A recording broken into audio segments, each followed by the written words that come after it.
Here come the boom. Look who just stepped in the room. Got soldiers in every direction. As long as they stepping in tune. I being all black with the groove. Watching Babylon fall to doom. Lord know I'm ready, and I know that you know that her love is deadly, but I am immune.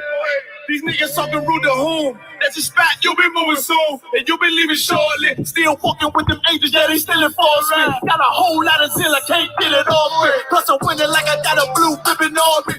He ain't one what, bitch, I beg your pardon. See, I knew these niggas like to do that pillow talking, so that's why I bought a Glock to the summer party. Got it off the dust.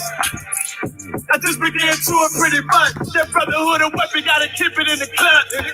If it ain't one West nigga hush. I don't want to hear it, keep your tone down.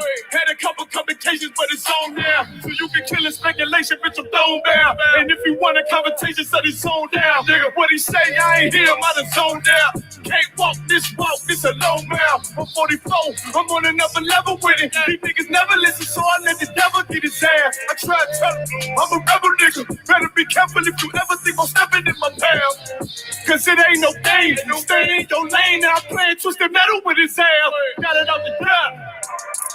I just began to it pretty much. Your brotherhood and weapon, gotta keep it in the clutch. Revenge to my name, bitch, I think I got a crush. And she know that I got some sick shit inside me. But you know I.S.U.P.K versus everybody. Got the side, move the buttons like he Teddy Riley. I'ma race through the track like a Ricky Bobby.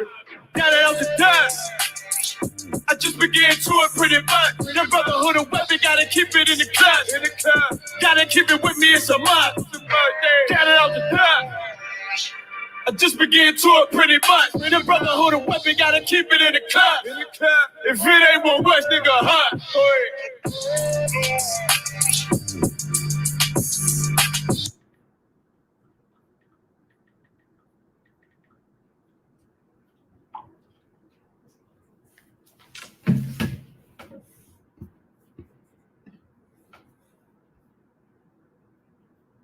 Shit, as long as they step in. If it ain't one West nigga hush.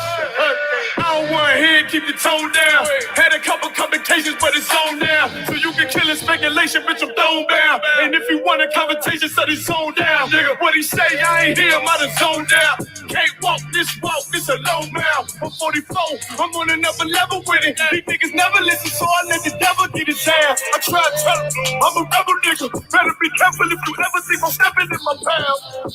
Cause it ain't no game, stay in your lane. Now I'm playing twisted metal with his ass. Got it out the club. I just began to it pretty much. Your brotherhood and weapon, gotta keep it in the clutch. Revenge to my name, bitch, I think I got a crush. And she know that I got some sick shit inside me. But you know I.S.U.P.K versus everybody. Got the side, move the buttons like he Teddy Riley. I'ma race through the track like a Ricky Bobby. Got it out the dust. I just began to it pretty much. Your brotherhood and weapon, gotta keep it in the clutch. Gotta keep it with me, it's a must. Got it out the dust. I just began to it pretty much. Your brotherhood and weapon, gotta keep it in the clutch. If it ain't one West nigga hot.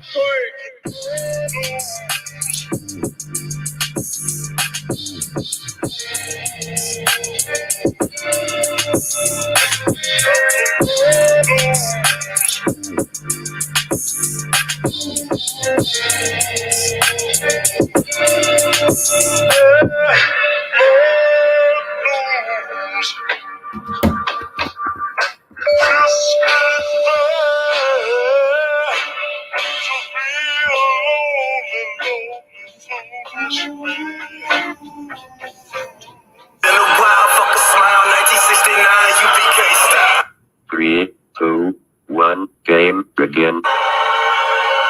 Been a while, fuck a smile, 1969, U.P.K style. 10 months in the room, now I'm back in my uniform. Pleading with the school, just a change, seeking room and board. Many boys chilling with the Legion of Doom. I was married to this bitch, had me even jump the broom. Now I got a cartoon like the GT, Guerrero warfare, bloodshed, much terror, terrier.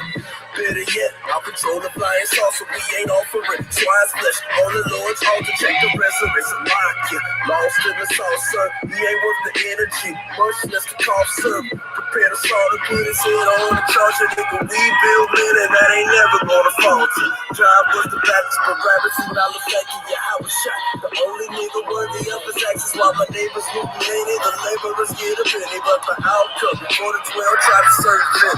Now I'm in your city cause the general sent me. Considering a gift has been a half a century. 400 years is still a penitentiary for Eric Gardner's life. Ain't he ball for life? Coat, white t-shirt, blue jeans and Nikes. Nowadays you gotta wear skinny jeans to get rights. Not to mention all the pussy they poppin' to get likes. This is doomsday. Christ ain't interested in the gas scene. As I get the order, I'm coming to kick the ass. Now you wanna run it back. Big, I'm really fast. Feel the blast with that extra. I do it to it expertly. You can call it destiny when really he requested me. Kick against the bricks, you better turn down and turn up. The heavens all about to burn up.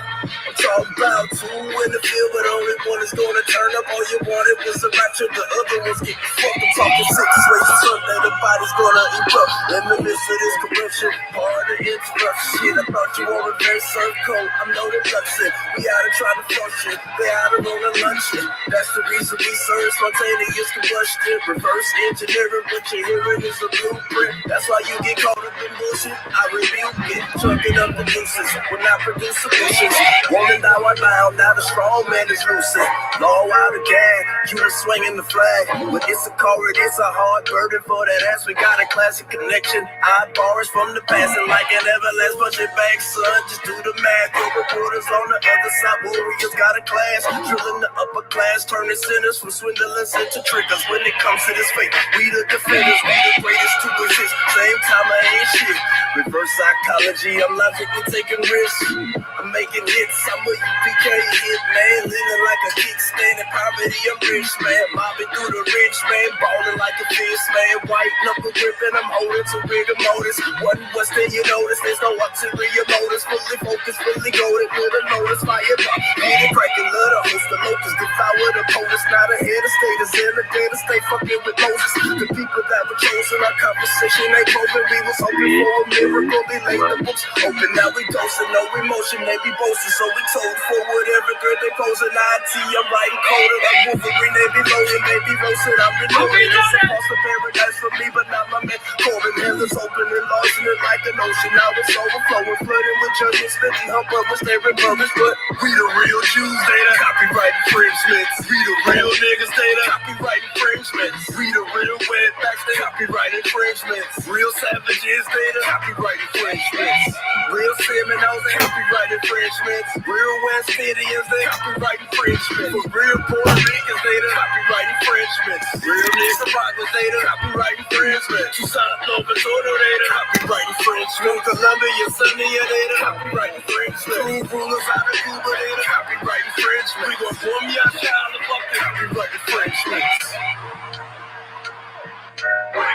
gon' boom ya, SHALAM, copyright infringement. We gon' boom ya, SHALAM, copyright infringement. We gon' boom ya, SHALAM, copyright infringement.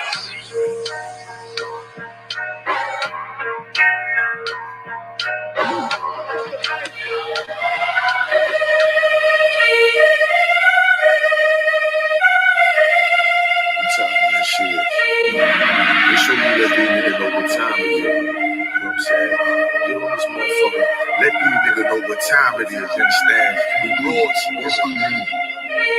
King Ty really one of the realest. I survived drive-bys from them killers. Like I got 9 lives, I got 9 wives. I said fine wine with them bitches. I'm spitting fire bombs in your city. I got like 8 or 9 niggas with me. And we all ready to die in a minute. One West, we the best in the business. I get offended, I fuck niggas spending. Talking they get it, but niggas is timid. Rappers is softer than linen. Catch me out parking lot pimping. What more can I give them? I've been the hottest forever. Why would I lie about cheddar? I can do better. I just put loyalty first. Royalty coming whenever. Pull up in the Jetta. Currency on me, you sweater. My fault like wearing a sweater in summertime weather. Haters so salty, no pepper. You not that seasoned or clever. I'm with the rebel. Used to pump bass with the treble. Baking and cake in a kettle. I used to cook up the work. Now I just cook with the metal. Gotta keep foot to the pedal. Yeah.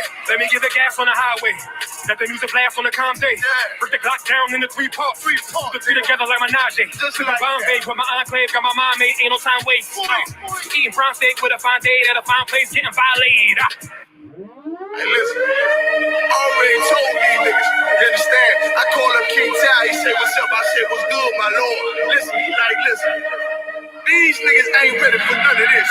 You understand? I said, listen, if the nigga ain't one West, he ain't got on his arm on his chest. I don't give a fuck about the nigga. It's just me and my niggas. We royalty, yeah. I got the hammer, you running, man. Come through your window like rubber man. Snapping your neck like a rubber band. Talking my call like the sun is saying. He told me murder you rappers. Because sending you vertical actors. Y'all got me coming with verbal attackers. I might attack you type physical too. So y'all be rhyming the way y'all be shining. I'm blinding these rappers like Mr. McCool. These haters miserable, we indivisible. Look at these haters like they got no clue. They hold the ones in them W's. Really, bro, don't get too comfortable. If you ain't cut from the cloth, co-signed by the boss, then we do not fuck with you. Cause you wouldn't last here. I told you the same shit last year. Keep talking that trash, I have a guy come kick your ass in. Your jaw like glassware. We pull up not rocking no mask there. Don't care if you spot us, you know how you got us. It's over, you saying your last prayer.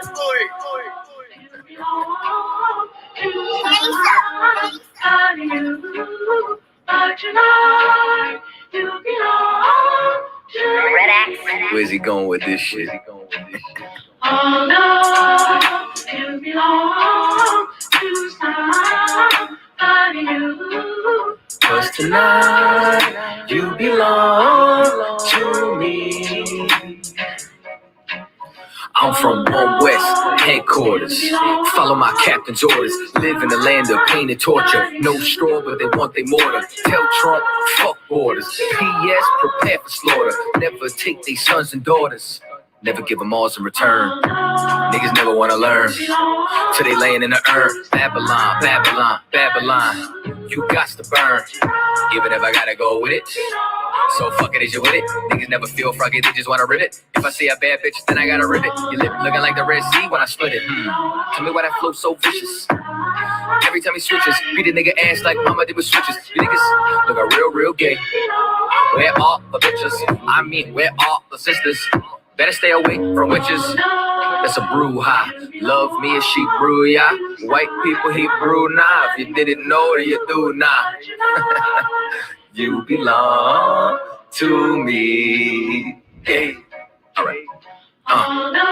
This nigga's bonkers. From the same city as the Knickerbockers. Name ring bells from here to Yonkers. Or Nicaragua. You niggas too thirsty, you need some agua. I ain't talking Fina. When they kill my dog, I ain't hear shit from Peter. These niggas talk Kent, but they really mean FEMA. Haven't cut this, I got more stripes than Adidas. If you ain't a bad bitch, then get the fuck up my penis. 1-2 step with a meat tree drip. Keep my circle tighter than my meat tree is. If I don't fuck with you, you a piece of shit. When I dip, you dip, we dip, we dip. This type of shit that I sing to my bitch. No 6ix9ine, we don't sing no snitch. Gotta love that bass. Social distance, I love my space. Tell Karen, get the fuck out my face. We ain't never switching up on our race. You belong to me. It's you, baby.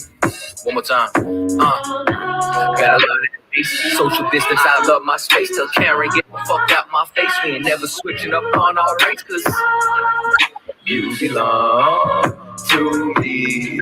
One more time for the ladies in the back, eh? Oh no, you belong to somebody new.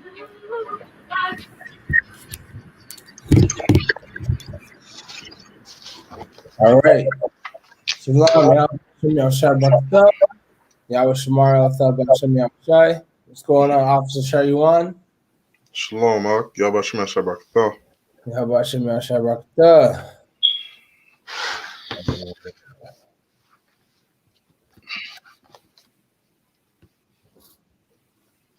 Give me a minute. I'm just going to get the sign-in links.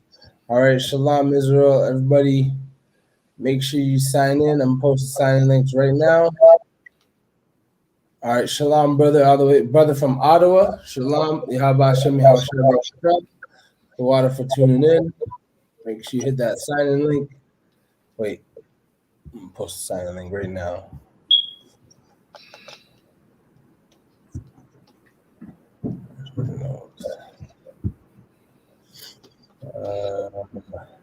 All right.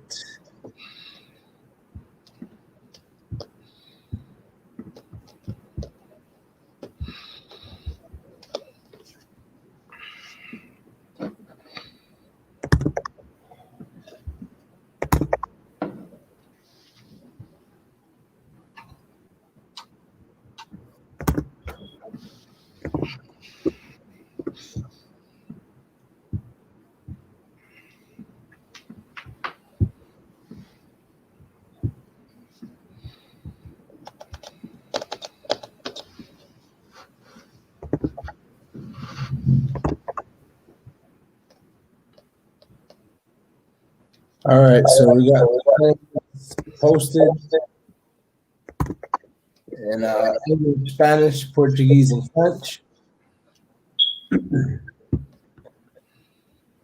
Let's go ahead and get this started.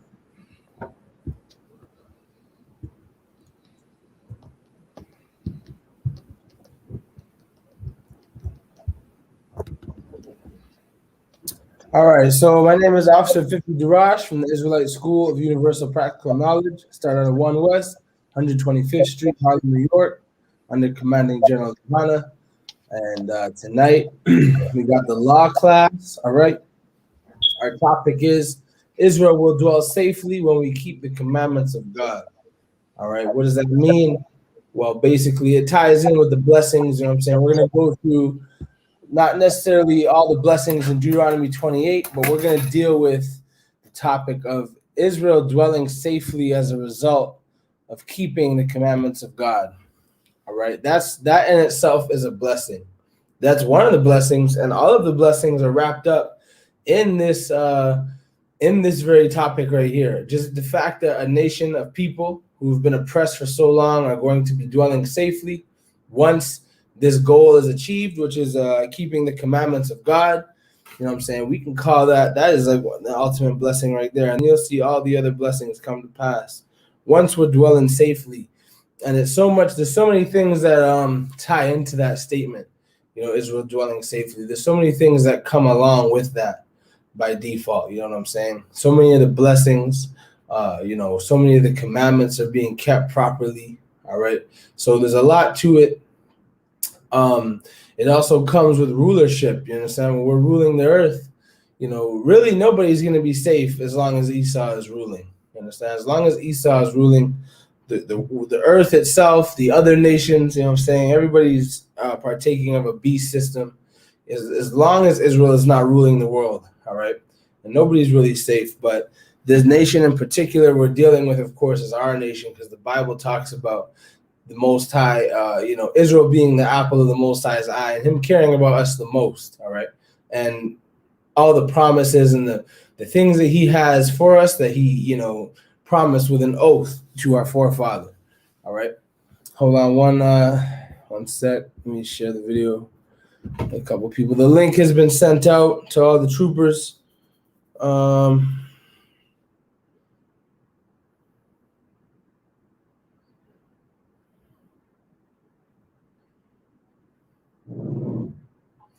Give me 1 minute. Slovakia.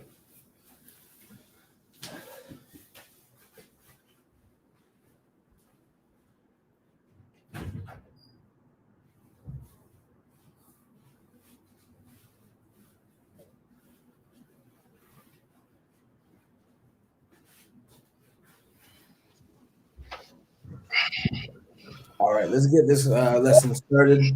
Get some precepts. Officer Charlie 1.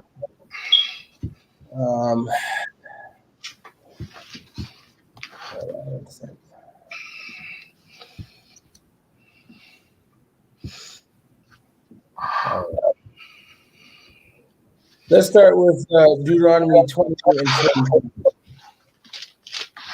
Salakia 22 and 27. Deuteronomy 28 and 45. Come on. Officer, I'm getting some feedback from you. I don't know if it's the volume too loud on your end or the mic. I'm not sure. I'm just getting a little bit of feedback. Salakia. No sweat. Do what you gotta do. Is that better, sir? Khan, definitely. Okay, sure. This is the book of Deuteronomy, chapter 28 and verse 45. Moreover, all these curses shall come upon thee, and shall pursue thee, and overtake thee, till thou be destroyed, because thou hearkenest not unto the voice of the Lord thy God, to keep his commandments and his statutes which he commanded thee.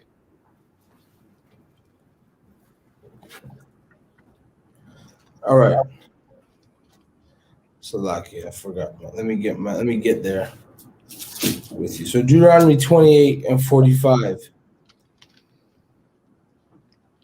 So when it says all these curses shall come upon thee and shall pursue thee to overtake thee till thou be destroyed, we know that's not a state of safety. Okay, that's not a state of dwelling safely. That's not a state of prospering for the true Israelites, all right, the blacks, Hispanics, Native Indians. That's a state of destruction. That's a state of chaos. All right, you can look out your window and you can see that black people are being destroyed right now. You can see that we're not dwelling safely. All right, why? Because we're not keeping the commandments of God. We're not keeping the laws that the Most High gave our nation. Therefore, we're destroyed whithersoever we go. You know what I'm saying? Wherever we're scattered to, we're destroyed by the Most High. All right. Was that the end of that verse? Come on. Read it one more time.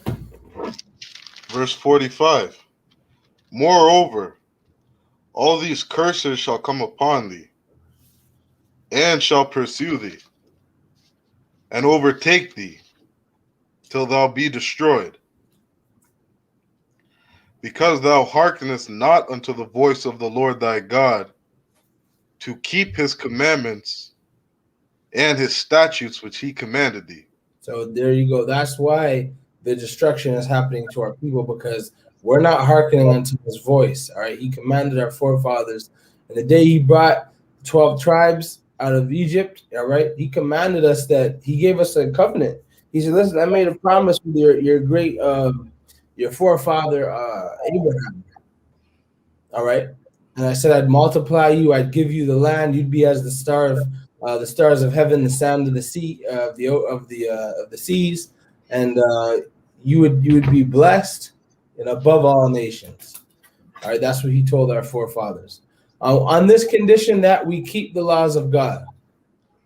All right, it's not just on a unconditional love like the Christian church would have you believe. All right, we actually have to keep our part of the deal. Any business transaction done, at both ends have to be kept. It's not just one. Nothing's free. You understand? The Most High, the Most High made the covenant with Abraham. He offered it. You understand? And that was a great gift. You understand? He gave our forefather, but we have to honor our part. He requires one thing of us, and that's to keep the laws of God. And blacks, Hispanics, Native Indians today are doing everything but that. We want to be like the white man. We want to be gangsters like the white man. We want to do drug deals. We want to gang bang. This is all white man culture. We want to sleep with prostitutes. You know what I'm saying? Israelites and heathens. We want to sleep with them and then think everything's all good with God. All right. We don't do that kind of stuff. In I.S.U.P.K, we teach a higher standard. You can't do that kind of stuff and expect that God is dealing with you. God's not dealing with you if you're doing things like shooting your brother over a block that you don't even own. All right. Not only is that low and silly and immoral and disgusting, you understand? It's a commandment not to kill your brother. You have hatred for your brother for no reason. Christ said, you are a murderer. And the scripture says, if you can't even love your brother whom you've seen, how can you love the Most High whom you have not seen? And you have hatred in your brother for no reason because he got, he got more likes on his rap video, like all this stuff, it's vanity. All right. The nation of Israel should not be caught up in this kind of stuff. We want to be dwelling safely. We're going to get into the scriptures too. All right. On dwelling safely as a nation. It sounds beautiful. All right. I don't know why anybody would want to trade this life that Esau has to offer for, the result of this. You know what I'm saying? Like this is the result of partaking of Esau's kingdom and trying to become like an Edomite, thinking you are an Edomite and you can do the things that he does. You know what I'm saying? This is the result here. People on housing, blacks, Hispanics, Native Indians on housings, reservations being ravished. The little bit that we have, you understand? These are the result of it. All right. Let's jump over in the same chapter, Officer Sharyuan, Deuteronomy 28 to verse 65. Kana. Verse 65. And among these nations shalt thou find no ease, Hold on. Thou shalt be at rest. Thou find no ease. You will dwell safely. No ease. No ease. Keep going. Neither shall the sole of thy foot have rest. Neither shall the hold on. Say that one more time. Salaki. Neither shall the sole of thy foot have rest. So neither shall the sole of your foot have rest in the nations where the Most High scatters you, for your disobedience and your hatred against the Most High, for your love of evil and your hatred towards righteousness. That's the scripture as well. Loving evil and hating righteousness. A lot of our people are doing that, have been doing that in the past, our ancestors, and to this very day. Because we are the offspring of those people. Understand? We're the offspring of those people. A stiff-necked people, you know, a sheep with no shepherd. All right. Finish that verse up. But the Lord shall give thee there a trembling heart, and failing of eyes, and sorrow of mind. Right. So the Lord will give you a trembling heart. What does that mean? Give me an example of that, Officer Charlie Warner. It's a trembling heart. So think of, you know, Black, Hispanic, and Native Indian communities. What's a trembling heart? Oh, so many things. Right. I can think of. I know this is common for a mother to worry about her son being locked up in jail. Excellent. I mean, Right. That's a trembling heart. So. That's an excellent example. That's a perfect example. Old granny, you understand? Like when I think about that, so many stories, you know, from being in the world, you know, come to mind. Like, you know, people I knew, like, you know, particular brother I knew. You know, his grandma cared for him like so much, like, and she was you know, okay, she was, according to her eyes, you know, they were godly people. They went to the Christian church and they abstained from the evil that they they thought was worldly. You understand? Not realizing they were in a lie called the Christian church. Now we understand, all right, but from her perspective, you know, she wanted to do what's right for her and her family, her grandson. Shalom, trooper, Lord in Christ. Shalom.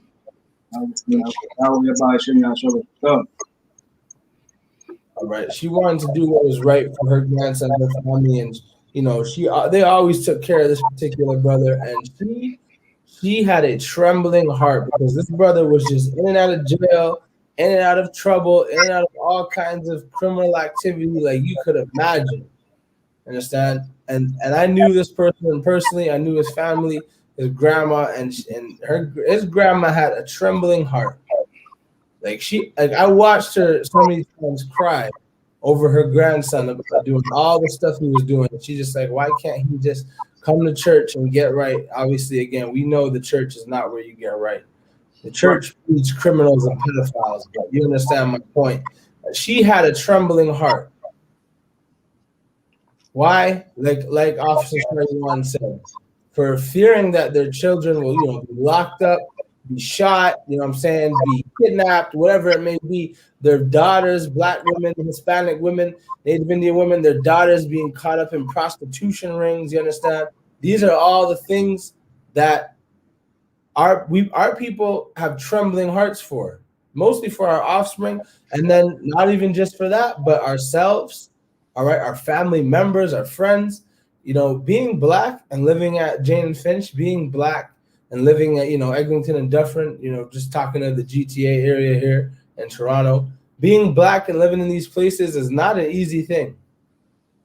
It's not an easy thing. If there's a crime that happens in one of these areas and you have nothing to do with it, but you're Black, Hispanic, and Native Indian, you're the first one being suspected automatically.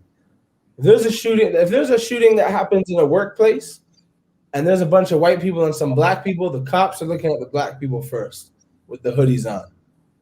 Because that's the reputation our people have for the things we've done and the curses that we're going to be a sign and a wonder on our people, according to Deuteronomy 28. Understand? It's a sign and a wonder on us. Read that verse again.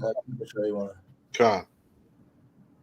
And among these nations shalt thou find no ease, neither shall the sole of thy foot have rest. But Yahweh shall give thee a trembling heart, and failing of eyes, and sorrow of mind. And sorrow, a trembling of eyes, and sorrow of mind. That right there, man. Like I can't. I can't take people serious. You know, whenever I hear just worldly people in general. All right, obviously we got the truth in the I.S.U.P.K, but you know, we're humble about it. You understand? But when I hear people say that the real Jews are the ones in Israel, and I read this stuff here, I just get like there's an internal anger in me that I think we all understand. I think we all feel that day to day. You understand? Because I read these things here, and none of this is happening to the so-called Jew in Jerusalem right now. To God's chosen people. Khan, go ahead, officer. Yeah, that's so heavy what you're saying. I think I just saw an article today or yesterday about a 23-year-old that got shot at Yorkdale. Yeah, I know what you're talking about. Yeah.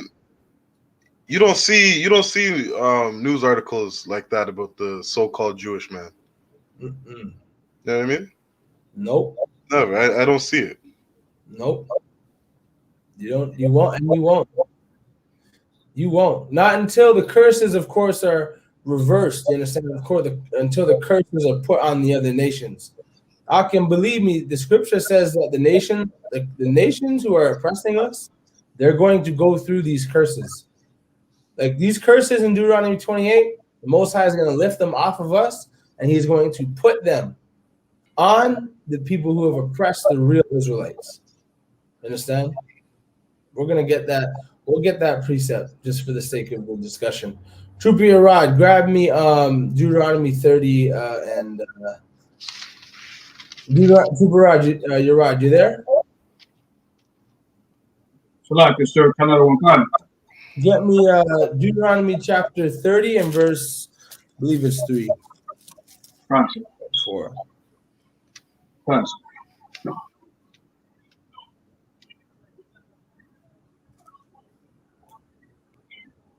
Deuteronomy chapter 38 and verse 4. No, Salakia. Deuteronomy chapter 30. Hold on one sec. I thought it was in this chapter.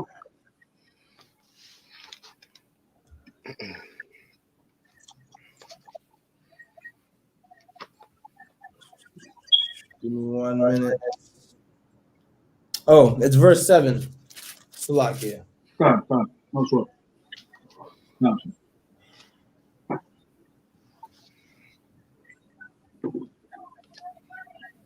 Yeah. Deuteronomy chapter 30 and 7. And the Lord, thy God, will put all these curses upon thine enemies and on them that hate thee, which persecuted thee. Oh man, heavy. That's heavy. So we got the curses that were upon us being put on the people that have hated thee.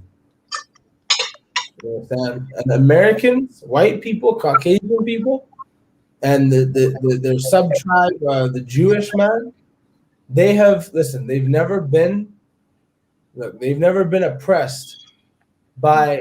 Okay, let me put it this way. Black people have never owned the so-called Jewish man. All right, then that's a heavy statement. Why? Because they're not the people. You understand? They've never been owned by anybody. The only time for about a span of maybe 3 years, they got oppressed by their own people, not another nation. All right, Germans. These are also, Edomites as well. They were oppressed by them for a span of 3, 4, maybe 5 years, and a whole world war happened because of it. Where is World War III for Blacks, Hispanics, Native Indians? Right. You understand? Where is our what's the word I'm looking for? Our reparations. Where's our payments? Where's our millions coming in from across the world for what generations and generations of black people had to go through because of the cruelty and perpetual hatred of another nation over our skin color, over who we were as a people before they took us on slave ships? Huh? Where's our reparations? You know, Jerusalem gets millions from other nations, right? Right. As Salakius. reparations. Khan, go ahead. Yeah, just again another article. I think it was 2 or 3 days ago. It just said, I think 86-year-old woman or 97-year-old woman being charged for her hate crimes against the so-called Jews.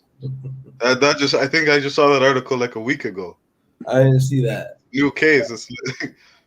They're still going after those people. Right. I didn't see that, but that just makes me mad. Yeah. This is why we're the people of the book, because the same thing may happen to another nation for not as long as we went through, not 400 years, 500 years, all right? Not 400 years in Egypt, all right? Not 70 years in Babylon, thousands of years because of what the Assyrians did to Northern Kingdom. All right, from the time that the king of Assyria took the Northern Kingdom away, okay, the Lord knows how long we were in captivity with them until we decided to travel to America just to be slaves again. We're talking thousands of years added together of captivity by the other nations, and not to mention just, the recent one of the kingdom of Judah. You understand? The slave trade. And where are our reparations? Where are the people being charged today for their war? There are old, like you just said, Officer 31, there are old people, today who were partaking of, hate speech and racial hatred and racism. Why are they not being charged in America? Because the world, first of all, is unjust. It doesn't have a balanced judgment. And the nation of Esau, the so-called Americans, the Jewish man, they have a perpetual hatred against the real Israelites of the Bible. That's why. And that stuff, it makes me mad, but when you're in the truth, you understand why. What's more disgusting to me? What's more disgusting to me is a white man pretending that he likes black people. I'd rather see a white man straight out say, listen, yeah, I prefer my own race. I prefer Caucasians. I prefer you over black people. I think we're the superior race. We have the kingdom. Yes, you do, Edomite. I prefer to see that than a white man perpetuate and lie like a snake and say, yeah, we're all about love and equality and we love all people, but black people get the short end of the stick every time. That's what I hate more. Understand? Just be straight up. Just be straight up. Yeah, we took you into captivity. God gave you into our hands, and we hate you. Just say that, so we know we're living among snakes. It's more dangerous to not know you're in a room with snakes, poisonous snakes, than to know. Right. Right? I really hate when they lie to our people and they just deceive. Their words are smoother than butter, but war was in their heart. Right. I hate that because that's more dangerous for our people. Salakia. Khan.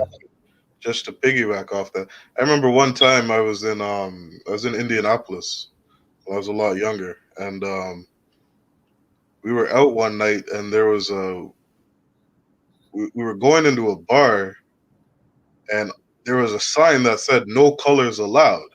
And to me, being born in Canada, that was so foreign. Right. The fact that they actually had the sign there, I was like, oh, let me just keep moving. Right. I'm good. Right. I have no interest in being around snakes, right? Right. Whereas I get to Canada, a bunch of people smile in your face, and a lot of these devils, they act like they care about you. And you're that's so heavy what you said, officer. And Canada is famous for that. America, technically America itself is Babylon, is that great city that is going to be destroyed.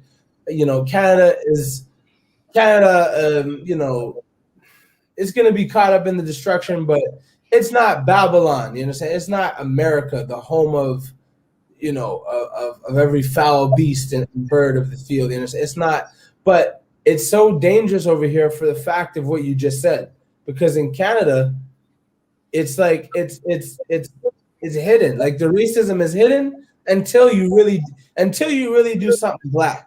You know what I'm saying? Like until you walk in a rich neighborhood or let me say, or drive in a rich neighborhood in your black Honda Civic with a black hoodie on, you understand, blasting your trap or your reggae music, you understand, and then you see comments or faces given by rich white people because they're so privileged. Like they didn't enslave you and conquer you and build a whole nation so you could drive through their hood blasting rap music. You understand? They're so privileged that they can't have that. And then the true devil in them comes out and they show it. But you're already gone by then. You know, you're walking into their business and you're supporting them. So you don't really see it. And that's so dangerous. And that's why the system is so effective here as it is in the States. You understand? That's why it's so effective here. You understand? So that's a heavy point you brought up. All right. So, like Trooper Yarad said, or as Trooper Yarad brought out, Deuteronomy 30:7 says, the curses are going to be put on our enemies. And I can't wait to see that day. I can't wait to see. And so I'm kind of going off on a little tangent here because the topic is something different. But I can't wait to see the Jewish man having to sell all he has for some crumbs of food. All right, I can't wait to see the Jewish man have to turn in his people to us to say, yeah, we caught these guys doing something illegal. Can you please feed us this month? I can't wait to see that. I can't wait to see the other nations try to revert to criminal activity just to survive. And then the Israelites, we're going as a nation of kings and priests. Of course, we're going to shut that down. But I can't wait to see them crawling and on begging for crumbs. I can't wait to see families being torn apart and killing each other over a piece of bread, man. I really can't wait. All right, these curses are going to be put on the other nations. You understand?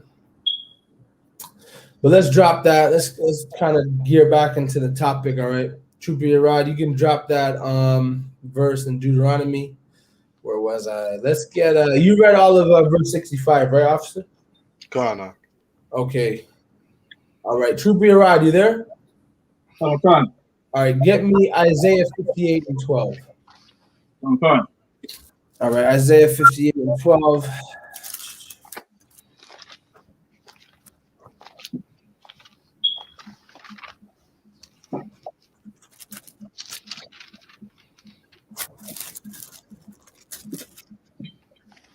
I'm sorry. You know what? You can start from verse. My bad. You start from verse 13. So I can say that again, sir? You can start Isaiah 58, verse 13.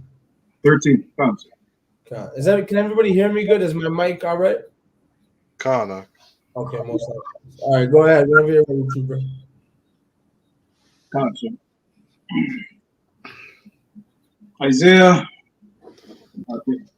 Isaiah 58, verse 13. If thou turn away thy foot from the Sabbath, from doing thy pleasure on my holy day, and call the Sabbath a delight, the holy of the Lord honorable, and shall not honor him. Sorry. Not doing thy own ways, nor finding thy own pleasure, nor speaking thy own words. Keep reading. Verse 14. Then shalt thou delight thyself in the Lord, and I will cause thee to ride upon the high places of the earth, and feed thee with the heritage of Jacob, thy father. Who knows what that means, Trooper? What's that mean? If we don't turn away our foot, or if we turn away our foot from breaking the Sabbath, the Most High is gonna, and basically it's a commandment. All right. So the topic is, or the spirit of this is, keeping the commandments, keeping the Sabbath.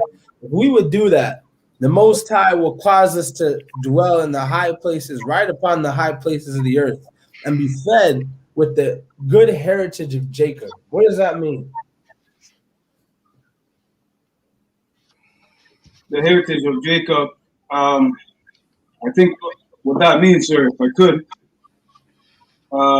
it means that the promises, or the more or less, right, the covenant that the Most High made with our forefathers, Jacob. Right. It's, You're right. That's absolutely correct. You understand? You would be, riding on the high places of the earth. And that's another term for saying, look, you're gonna run this place. You're gonna be above, as Deuteronomy 7:6 says, you'll be above all people, all right, above all nations. All right, you'll be riding on high places. The high mountains will be yours. All the kingdoms of the earth, all the governments of the earth will be under subjection to you. All right, and you'll be fed with the heritage of Jacob. All right, that's what you said, Trooper. That heritage that he gave Abraham, Isaac, and Jacob. The heritage of being a new nation, ruled and powered by the Most High, not by other nations. You understand? The blessings, all right, the promises, the land. All right, that's the heritage of Jacob. All right, and he would give us that if we would just stop breaking his Sabbath. You understand? He would do that for us if we kept his commandments, if we wouldn't eat pork, if you wouldn't, partake in prostitution rings of your own people. All right. Buying prostitutes in general. I seen a clip of a fake Israelite group say that it was not unlawful to buy a prostitute. Did anybody else see that? I seen a clip of it. You know what I'm saying? And this is what we don't need for our people, man. This is why we're not affiliated, because these other groups just keep our people down. Whether they're saying you can smoke weed, whether they're saying you can sleep with white women, East Indian women, Moabite women, you know what I'm saying? You can do all that stuff, all right? You can sleep with a prostitute, to go as far as say that. That's just a business transaction, as he said in the video. This is the kind of stuff that keeps us not riding on the high places. This is the kind of stuff that has the people getting shot at 12 years old by a stray bullet. These kind of actions right here. All right. The heaven on earth is based on our obedience. You understand? Our on what we do, our action as a nation. All right. Was that it for the verse? there's a little bit at the end. Go ahead. Okay. And will cause you to ride on a high place.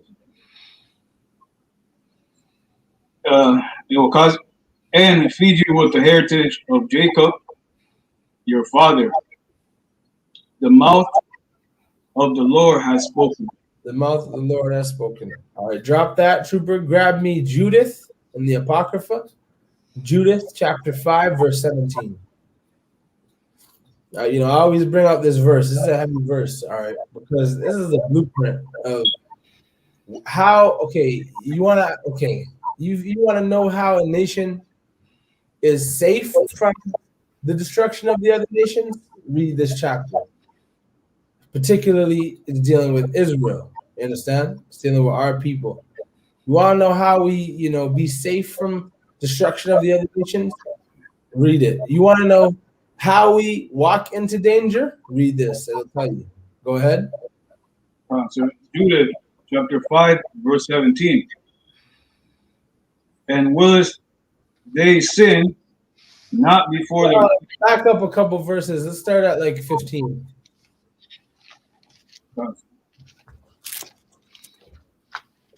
So, verse 15. So they dwelled in the land of the Amorites, and they destroyed by their strength all them of Heshbon, and passing over Jordan, they possessed all the hill country. Verse 16. And they cast forth before them the Canaanite, the Perizzite, the Jebusite, and the Shemite, and all the Girgashites, and they dwell in that country many days. So from verse 1, this is two high-ranking people of another nation, just giving a brief history of our people and what happened, because he's going to go on to explain.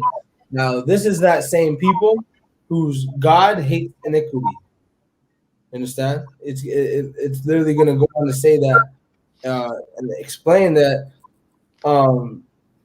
Actually, I think that's in the next verse. Could be wrong.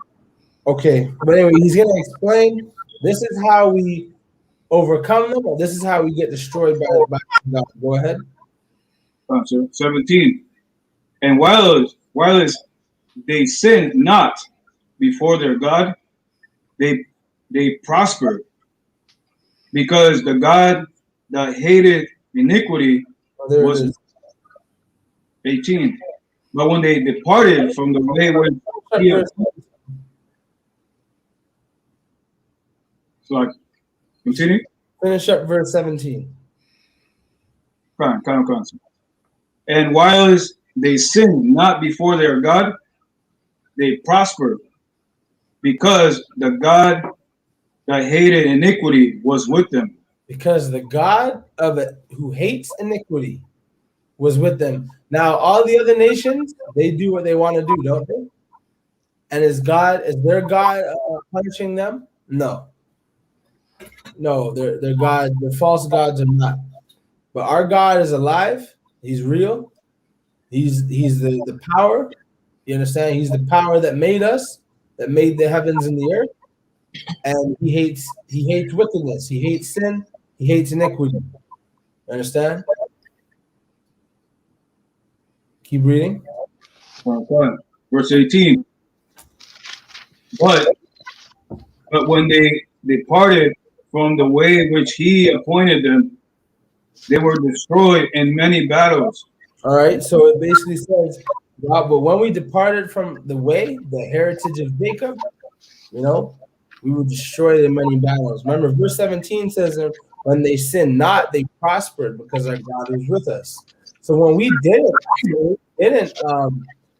or when we did sin, you understand, we were destroyed in many battles and overtaken by many nations. Reading?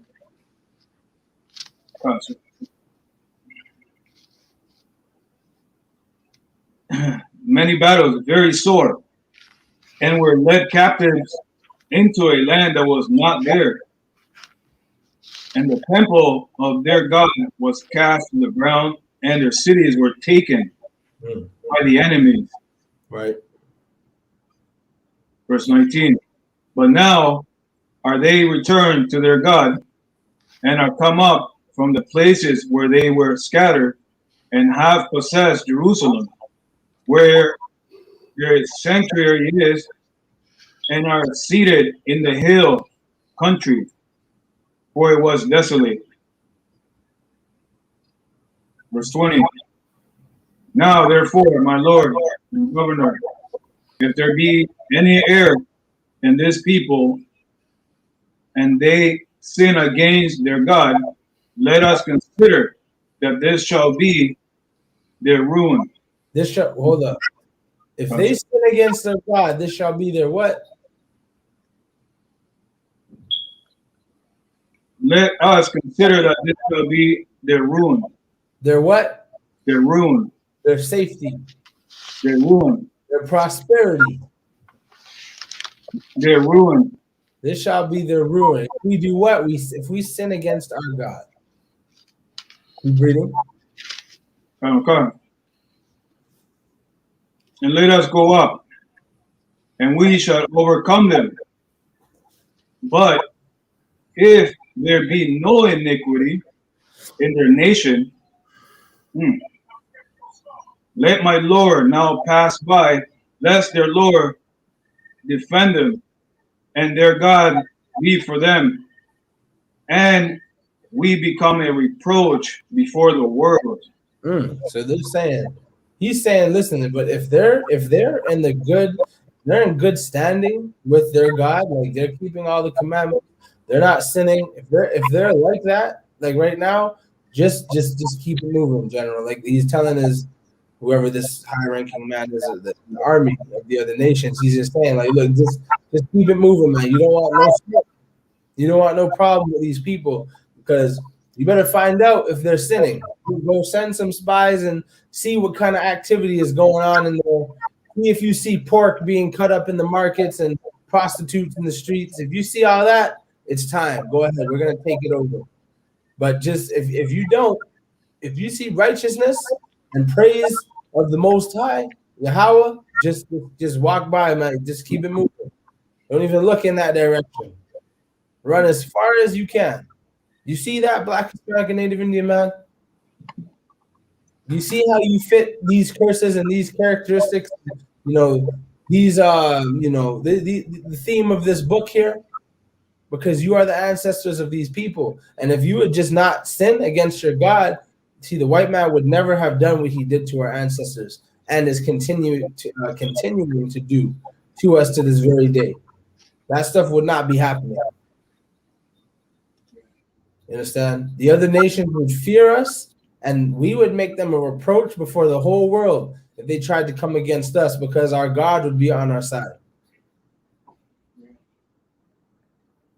That's right. Let's drop that verse there, Trooper.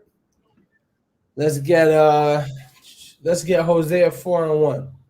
All right, what are some of the things that our nation is doing to one another, to our God? All right, what are we doing to be afflicted like this? Why are we not dwelling safely? Let's see. All right, Hosea 4:1. Hosea chapter 4, verse 1. Hear the word of the Lord, ye children of Israel. For the Lord had a controversy with the inhabitants of the land, because there is no truth, nor mercy, nor knowledge of God in the land. Right. Right. Hear the word of the Lord. All right, Israel. He's talking to you, Black, Hispanic, and Native Indian man. Keep reading. Okay. Verse 2.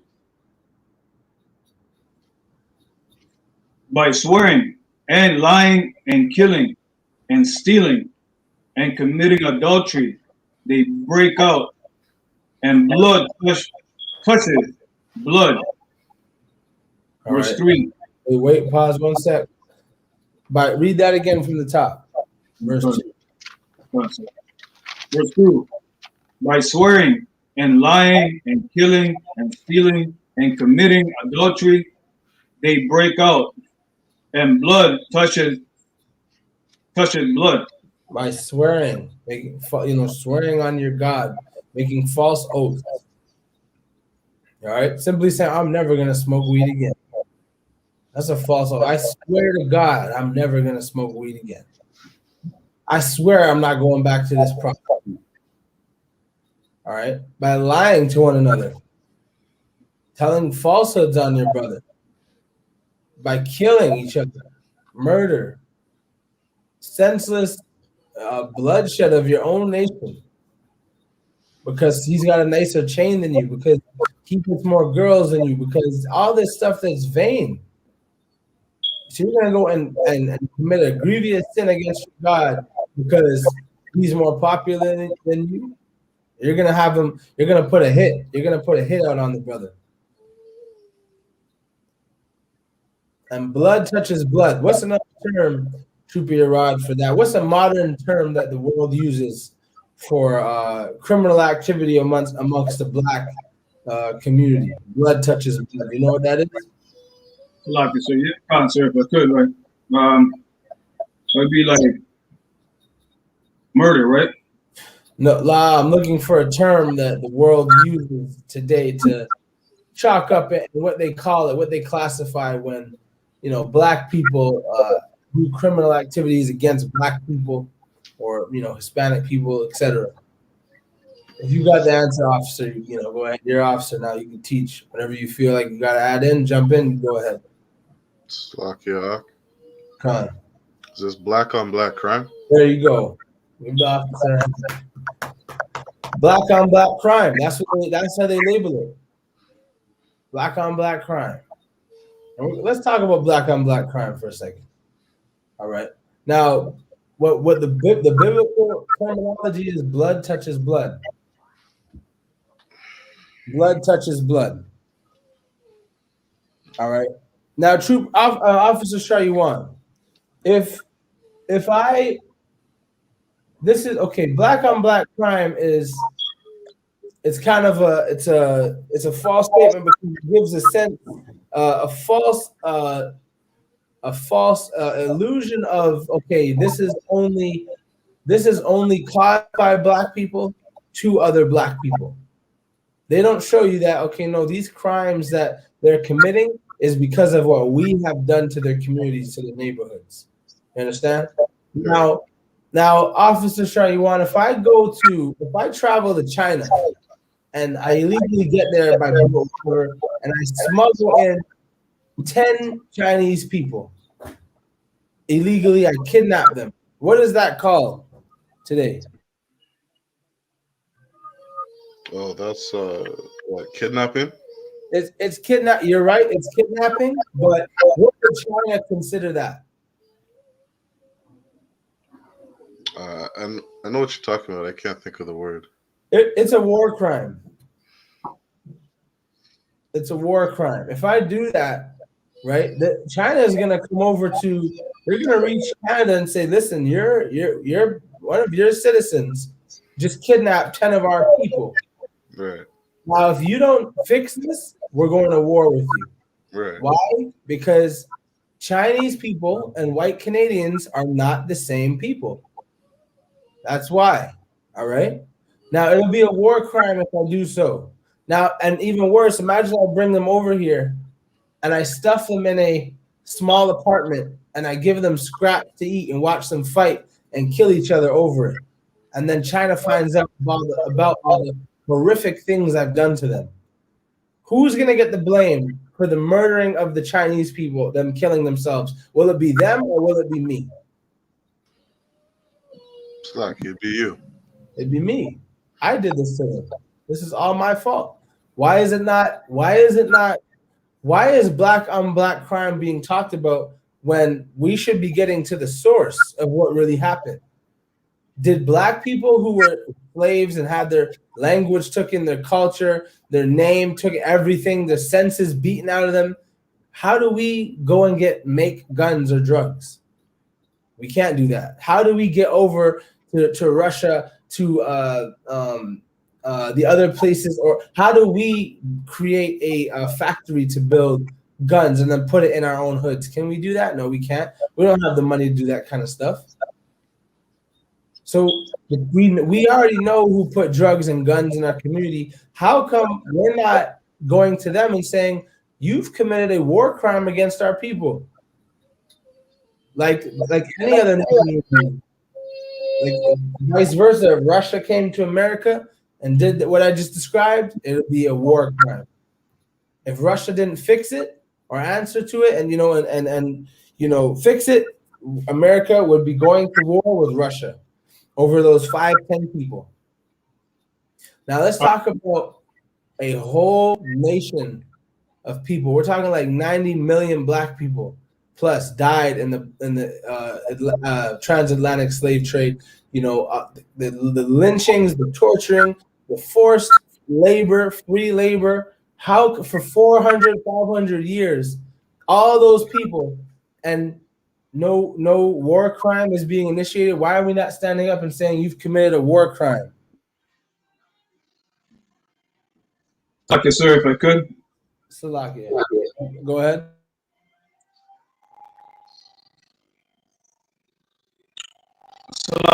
on the same verse where it says blood touching blood.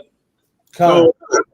So meaning this is this fair to say, meaning like we were killing each other back like how we are now back in the days, like Israelite against Israelite, like That's you know. what we just brought up. It's black. It's so-called black on black crime. Mhm. All right.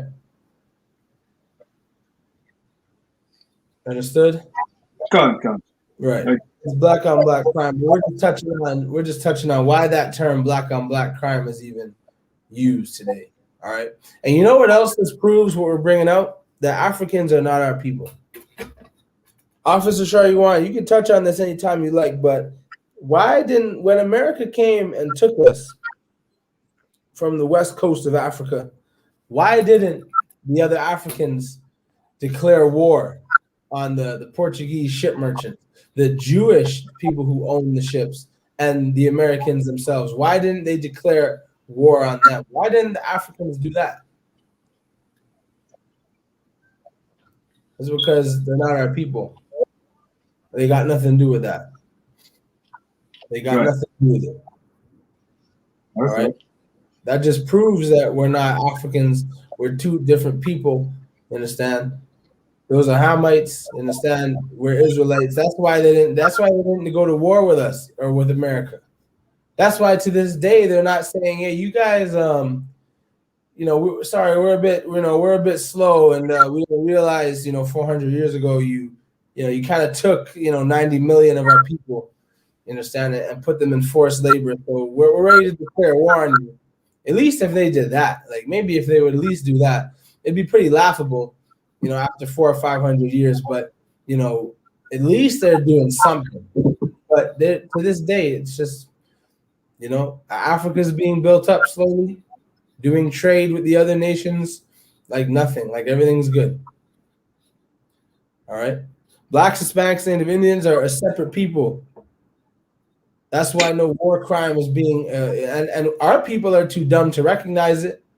Our people are too caught up in this life and this Esau's kingdom and customs. We're not going to stand up and say, "Hey, this is a war crime what you've done to us." We're going to stand up and fight you guys. The Most High's not on our side to even do that. You understand? True Rod, was that it for the verse in Hosea? That was the end of verse 2, sir. Keep reading. Verse 3. Okay. Verse 3. Hosea chapter 4 and verse 3. Therefore shall the land mourn, and everyone that dwelleth therein shall languish. Shall languish. These are characteristics and descriptions of the opposite of peace and safety. Dwelling safely, all right? This is the total opposite of that. Keep reading. With the beasts of the field and with the fowls of the heaven. What's that talking about? Is that talking about physical animals, Trooper? So I can serve an analogy about it's an analogy. So like I said, it's just an analogy for oppressors. You're absolutely right. That's talking about the other nations. That's not talking about the cows oppressing us, okay? Cows can't oppress us. Animals can't oppress, us. All right, Israelites, I'll say, because the rulership was given to us. We're to rule over real animals, understand? We're in charge of the nations, the animals, everything, the earth, all that. So this is not, when that verse particularly is not dealing with real animals. That's talking about the other nations. All right, keep reading. And with the fowls of heaven, yea, the fishes of the sea also shall be taken away. Right, read verse 4. Verse 4. Yet let no man strive, nor reprove another, for thy people are as they that strive with the priest. Verse 5. Pause right there. What does that mean, strive with the... What does that mean, strive with the priest? Salaki, sir. Go ahead. Like, does it mean like fight? Right. You want to fight with the leaders of your nation, the priests, who give you the law, who do the priestly work of atoning for sin, which causes you to either be in the curses or the blessings. You want to strive with the priests, quite like today. All right, the I.S.U.P.K. A lot of people want to strive with the I.S.U.P.K. because we're the priests and we're in charge of this nation. Man in general, YAHANNA works very hard for this nation, and people want to strive and fight with us because they just hate our guts. They just hate us so much because we're just so evil. You understand? Salaki, sir. Khan? I got a better word, I guess, for a strive. Like, it makes me think of like going, right? Which is essentially the same stuff, same thing. You're fighting. Huh? Say that again. I couldn't hear you. Oh, Salaki, sir. Meaning strive, meaning going against. Yeah, strive. Right? I mean, strive is to fight, to get into a fight or a disagreement with. You understand? Right. All right. So that's what we do today. And when you do that, when you fight against the priests of the Most High, the prophets of the Most High, what are you ultimately doing? What's the bigger picture of it? You're putting our progress back as a nation. You're hindering our progress as a nation. All right. Let's drop that. Trooper, get me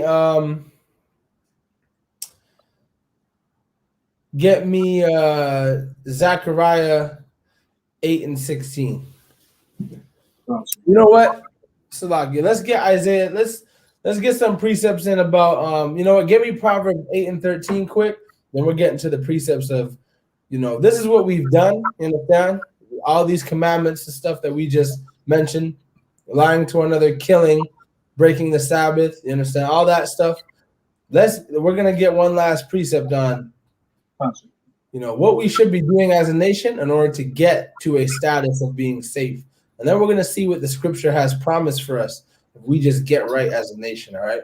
Give me Proverbs 8:13. Proverbs 8, verse 13. Fear of the Lord is to hate evil, pride and arrogancy, and the evil way, the froward mouth do I hate. So what's the fear of the Lord, Trooper? To abhor evil, sir. To hate evil. To hate evil. What do our people do today? They love evil. Smoking weed, we make songs about how much we love it. Sleeping with prostitutes, we make songs how much we love it. What else do we make songs about? We make songs about killing our brothers and how much we love it. You understand? So 1 sec.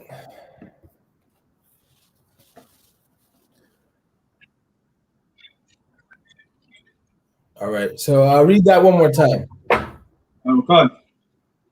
Proverbs chapter 8 and verse 13. The fear of the Lord is to hate evil, pride and arrogancy, and the evil way. Right. And the froward mouth do I hate. Froward mouth, one that talks against righteousness and the commandments of the Most High. All right, Shalom, officer. We got officer 500 IDR in the building. Shalom, how about Hashem Yashar Barakatah? Khan Khan. Shalom, warriors at Yahweh Hashem Barakatah. What's going on, man? Hey, Shalom, sir. Everything's Tawab over here. Good to go, sir. Most High in Christ. Water. I won't stay Salaki. I won't stay too long because you understand. Just shut up with the brother. No sweat, sir. You'd like. All right. Let's get so drop that. Let's get Isaiah 60 and 21.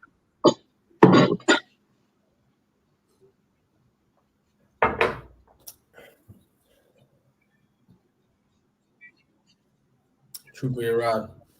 Come on, sir. Isaiah 60 and verse 21. Come on. And it reads, thy people also shall be all righteous. What? Thy people also shall be all righteous. Hold up. You know what else? You know what this verse also? We know what this verse is saying. This is telling you that listen, all Israel will be saved. All thy people will all be righteous. You understand? All blacks, Hispanics, Native Indians eventually are going to make it into the kingdom. You understand? Whether they're the least in the kingdom or the greatest in the kingdom, we're all going to be back into the kingdom. That birthright, that blessing was promised to his seed. So you're getting in one way or another. You want to be a stiff-necked Israelite right now? You know, you don't want to repent and listen to the priests and prophets? No sweat. You're going to regenerate back into the kingdom after you experience this hellfire in Babylon. And you're going to make it back into the kingdom, you know, and you're going to have to acknowledge that, you know, one day you're going to say, damn, you know, these are the people, this is the government of my nation that, you know, and they're going to read the record books and say, these were the people that, you know, stood up and stood for righteousness and for our nation. And I didn't do that job because I'm just a civilian.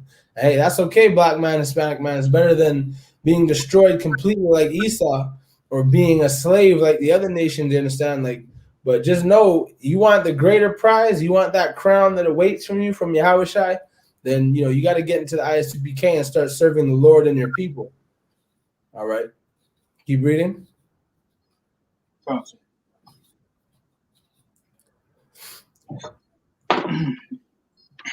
So like it. Isaiah 60, verse 21, thy people also shall be all righteous. They shall inherit the land forever. They shall what? They shall inherit the land forever. We shall inherit the land forever. Inherit The land of Jerusalem will be ours for how long? forever. Keep reading. The branch of my people, so like the branch of my planting, the work of my hands, that may be glorified. Verse 22. A little one shall become 1,000, and a small one a strong nation. I, the Lord, will hasten it. You can stop there, warrior. Let's get Baruch 2:35 in the Apocrypha, all right? But that verse there, again, we're going to inhabit the land of Israel forever, meaning we're never going to be kicked out. You understand? We're never going to experience the curses again. This is the last captivity. This is the last time us as a nation are going to experience the curses. The only thing that's left after this is blessings, and the curses will be around, but not for us. It'll be for the other nations, as we read in Deuteronomy 30:7. You understand?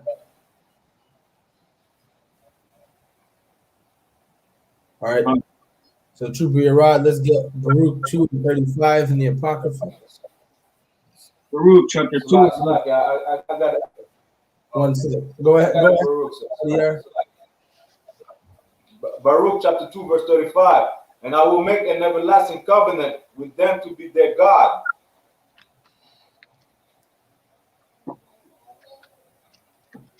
Is that it, sir, on the verse? You want me to read? Khan. And I will no more drive my people. And I will no more drive my people of Israel out of the land that I have given them. And he will no more drive us out of the land. That, like I said, this is the last captivity. This is the last dispersion of Israel. All right. He's no more going to drive us out of the land no more. He's going to make an everlasting covenant with us. And what else? The laws will be written on our heart, and we won't sin no more as a people. We'll all be righteous, as the verse said that Trooper Yerad brought out. You can keep going, sir.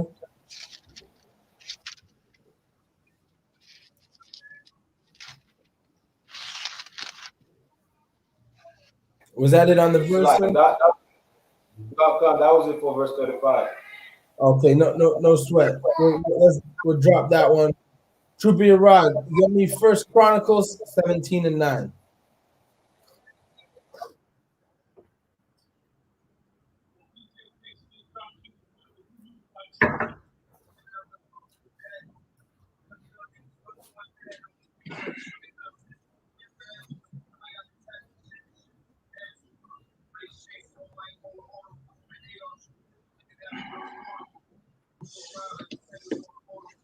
First Chronicles chapter 17 and verse 9. And reads, also, I will ordain a place for my people Israel, and will plant them, and they shall dwell in their place, and shall be.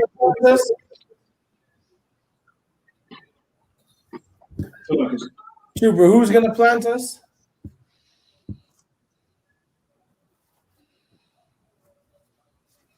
I believe Who's speaking? This will be the Most High, no? Yes, this is the Most High speaking. He's going to plant us. Now, if the Most High says he's going to do something with us, his word doesn't come back void. You understand? He's not lying. The Most High is not a man that he should lie. You understand? And he said that the laws and the commandments, they be written on our heart, and we dwell safely in our own land after our last captivity. And if he plants us, nobody can pluck us out. Keep reading. So, Salaka said, let's see here. 21.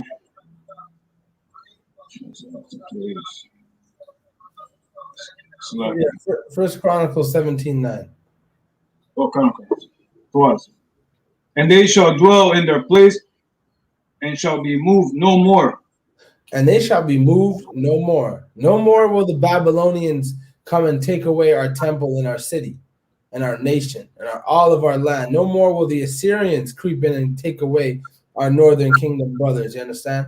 No more will the Edomites oppress us as a whole. Like Jeremiah 50 and 33 says that Judah and Israel were oppressed together. Man, that's a manifold scripture. That's dealing with the oppression that we face, Blacks, Hispanics, Native Indians today. No more will they be able to oppress us all, 12 tribes of Israel at once. We will not be moved anymore. Keep reading. Neither shall the children of wickedness waste them anymore. What does the Most High call the other nations? Can you repeat that again? What does the Most High call the other nations there? Oh, wickedness. The what? Wicked. Read it slowly. Oh, Salak. And shall be moved no more, neither shall the children of the wickedness. Children of wickedness. Children of wickedness. That's what the Most High looks at the other nations like Esau, Elam, Moab, Ammon, Ishmael, all these Shemites that are in control of the earth today, all these Shemites that are oppressing the Blacks, Hispanics, Native Indians, and oppressing the earth that he gave to us, they're the children of wickedness, man. They're the children of wickedness. That's what the Most High looks at them as. Keep reading. Verse 20. Like it. Verse 10. And since the time that I commanded judges to be over my people. You can drop it there, Trooper. Drop that. Let's get Jeremiah 23 and 6.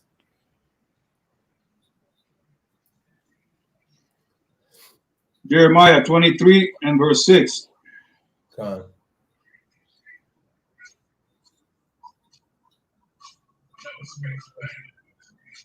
Jeremiah 26 and verse 3. Salakia. Jeremiah 23, verse 6. Was. And the bar. Jeremiah 23 and verse 6. And read. In these days Judah shall be saved, and Israel shall dwell safely. And those days, Judah shall be saved. And what else? Keep reading. And Israel shall dwell safely. And Israel shall dwell what? And Israel dwell safely. Israel will dwell safely. What's that look like? That looks like 12-year-old boys not getting shot in their neighborhood by stray bullets. You understand? That looks like That looks like no drug dealers on your block trying to sell drugs to your people. You understand? That looks like your daughters of Zion not prostituting and whoring themselves. Right. All right. That's no unclean meat being sold in your food markets. That's what that looks like, dwelling safely. That's what all that encompasses and revolves around all that. No other nations trying to gentrify the neighborhood. That's what it means. Israel will be dwelling safely. Keep reading. And this is his name, whereby he shall be called the Lord our righteous. And we're going to, and for this, what the Most High is going to do, we're going to call him the Lord our righteousness. Understand? Because it's by the blessing and it's by the mercy of our God that he gave us another chance to get it right. Of course, through his son, YAHANNA, he gave us a second chance to get it right, to have a new life, to have a new start. We're going to say, this is our God. This is Yahweh, our righteousness. All right. Keep reading. Gotcha. Therefore, behold, the days come, says the Lord, that they shall no more say, the Lord liveth, which brought up the children of Israel out of the land of Egypt. Verse 8. But the Lord liveth, which brought up and which led the seed of the house of Israel out of the north country and from all countries, whither I had driven them, and they shall dwell in their own land. What is this talking about, Trooper? So it's talking about what could, right? We so let me just go over it again, sir. Therefore, for the Lord, says the Lord.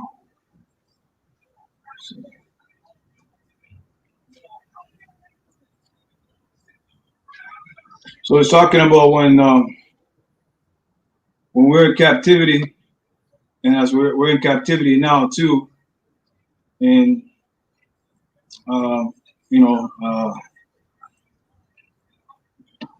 meaning Egypt, which stands for as Salaki, sir. I'm trying to use the proper enunciation here for.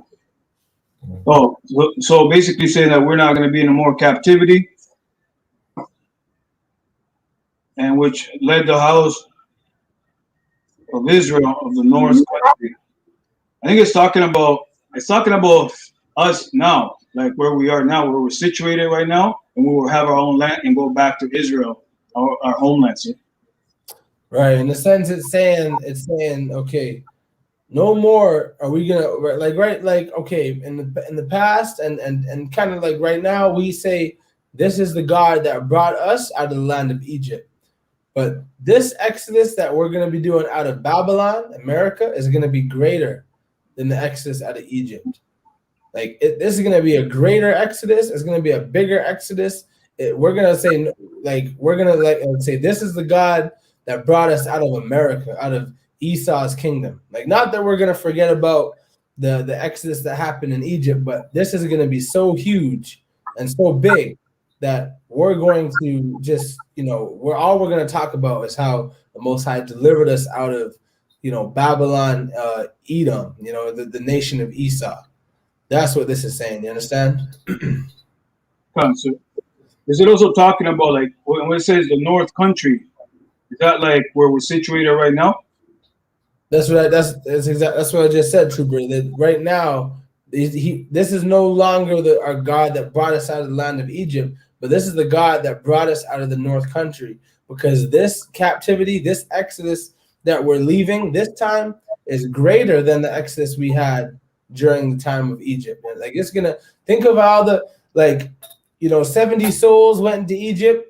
There's a lot of Israelites came out, of that captivity under the Egyptian captivity. But think about how much more we've populated now.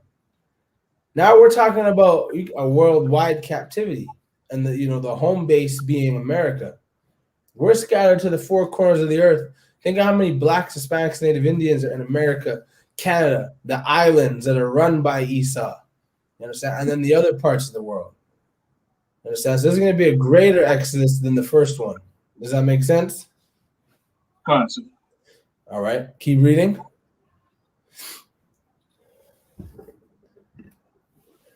Verse 9. Actually, Salakia, drop that. You can drop that. Jump over to Jeremiah chapter 30 and verse 10.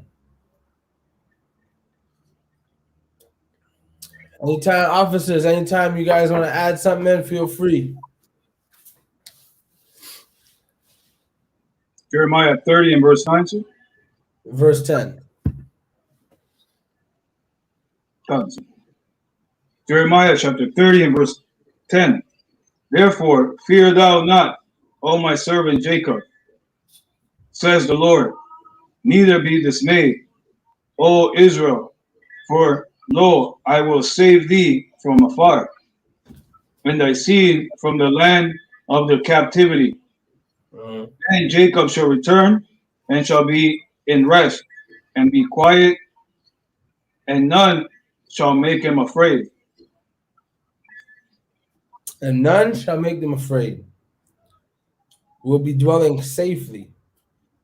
All right. And he's going to save us from the land of our captivity.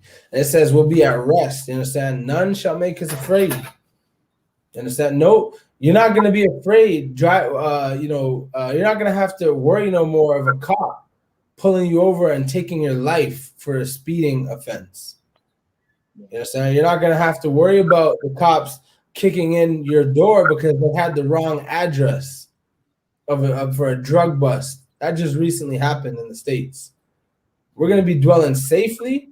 We're going to be at rest. At the same time, we're still going to be working hard for our God. Like we got a whole world to take over. You understand? Like it's not like everyone's just going to be sleeping 12 hours a day doing nothing. I mean, yeah, we're going to have slaves doing our work, but we're still going to be putting in work too. You understand? But not like nothing like what we're doing here. No forced labor, no slavery, nobody over you, no bosses telling you when to do this and when to do that. You understand? Except of course, the Adawanyam above you in the priesthood in the I.S.U.P.K. That's different though. They're not whipping your back. You understand? That's totally different. You're not gonna have to get up at 5 a.m. to go work for a white man to get crumbs and pennies. We're gonna be at rest. We're gonna be safe. Read that one more time. Okay. So Jeremiah chapter 30 and verse 10. Therefore, fear thou not, O my servant Jacob, says the Lord, neither be dismayed, O Israel. For lo, I will save thee from afar.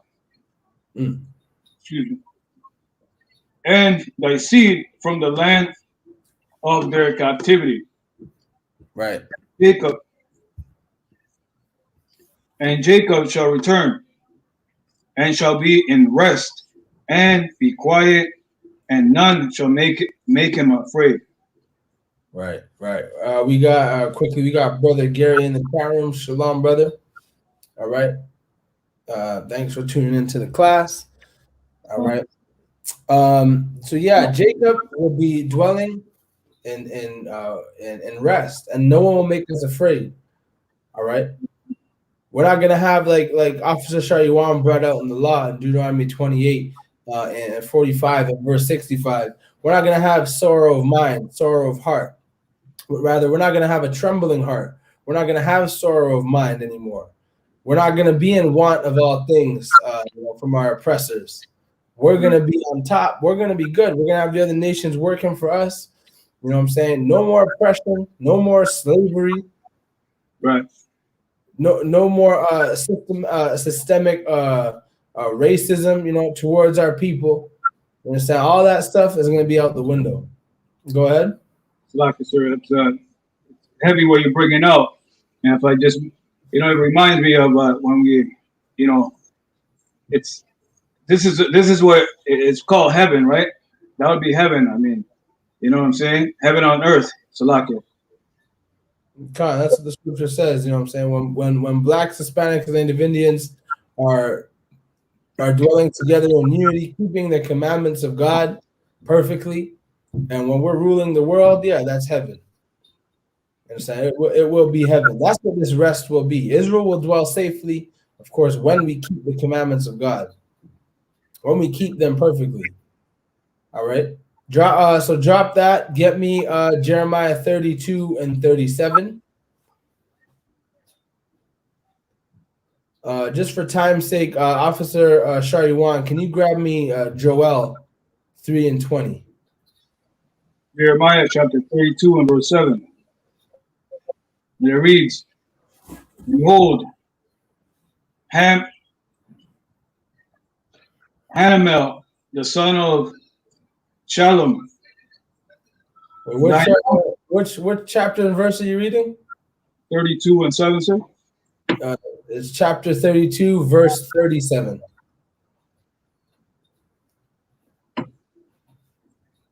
Salaki.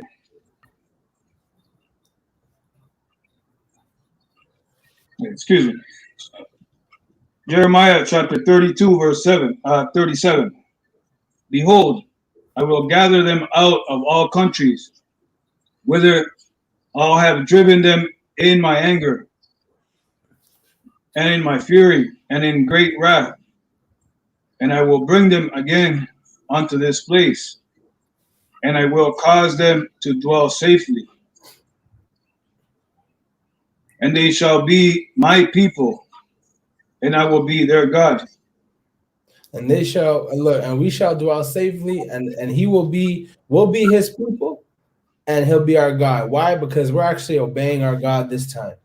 When he brings us out of this captivity on the chariots, you know what I'm saying? He puts the laws and the laws and the commandments in our hearts, and we do them properly, we'll actually have a chance to be his God and not mess up as a nation. All right, Salakia. He will be our God, we'll be his people, and we won't mess up as a nation. You understand?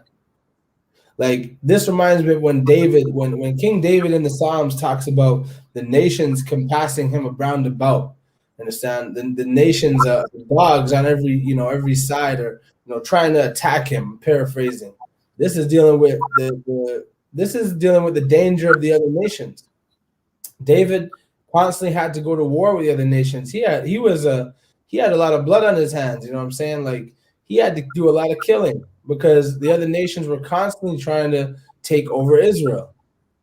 All right, we all know Psalms 83, what that's about. Keep not thy silence, O God, hold not thy peace, for lo, thine enemies make a tumult. We all know that psalm, right? This is dealing with war. You know what I'm saying? This is dealing with one nation or multiple nations trying to oppress another. And this is what Israel has experienced for, since the time we became a nation.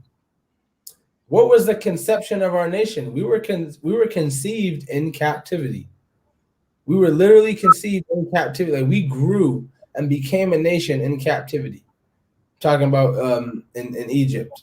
All right, that's when we grew and became as the stars of heaven. We multiplied and we grew, but in captivity. We left there. Ever since then, we've been oppressed by the other nations. They tried to take away our rulership, tried to kill us. You know what I'm saying? Try to get us to sin against our God.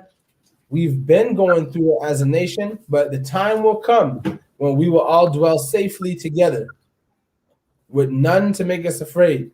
No trembling of heart, no failure of the eyes. You know what I'm saying? We're going to all be safe and at rest and peaceful in righteousness. And as the verse you brought out in Isaiah 60 and 21, we'll all be righteous.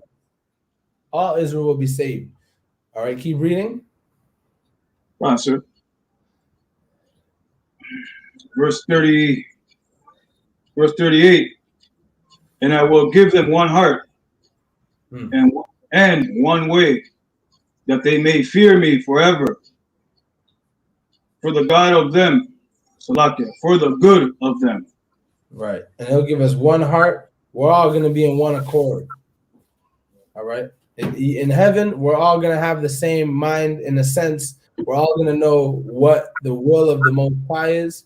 We're all going to know what he wants from us. We're all going to know how to act. We're not going to be breaking the laws. We're not going to be breaking the rules no more. We're going to have one mind and one heart. All right. Drop that. You got that one in Joel, officer?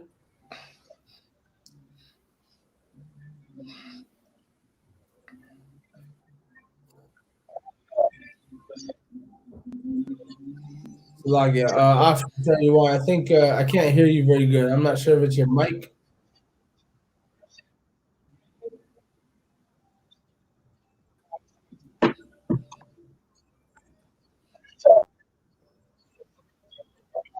Yeah, I think your mic, there's some issues wrong with your mic. Just in case, Trooper Yara, grab Joel 3 and 20 for the officer until he fixes the issue. No, sure.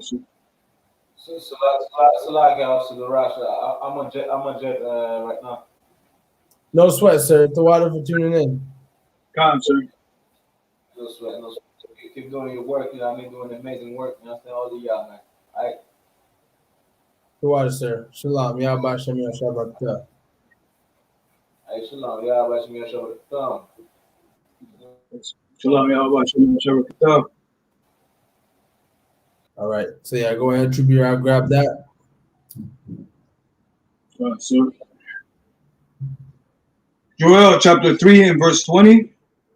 But Judah shall dwell forever, and Jerusalem for generation to generation, for I will cleanse their blood that I have not cleansed.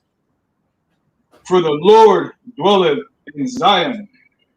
So we're going to dwell from generation to generation. Understand that? That means what he's saying there is no more are we going to be driven out. No more are the nations going to destroy us, the beasts of the field, as the Bible calls them. We're not going to be destroyed no more. We're not going to be rooted up. Like the Most High is planting us in our land, as you know, we brought that verse out already. And we're no longer going to be, kicked out. We're not going to mess up as a nation to where another nation comes and destroys us. All right? We're going to be dwelling from generation to generation. And this is talking about the kingdom. This proves, understand, like Christians will tell you, there's going to be no marriage and stuff in the kingdom. How is there generations? You know what I'm saying? If that's not going on. This is the prophecy of Israel dwelling in the kingdom. How is there generation? You can't have a generation without dying and giving birth. You understand? So another thing that's going to save our people is if we take away that Christian mindset and the Christian doctrine that we've been taught. You understand? Like all that stuff has just hindered the progress of our people. All right, keep reading. So, like sir, that was the end of verse 21. Do you want me to read it again? No sweat. Drop that. Let's get Ezekiel 34 and 28.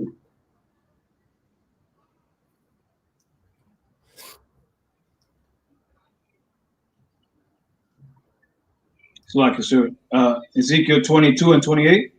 No, Ezekiel 34, verse 28.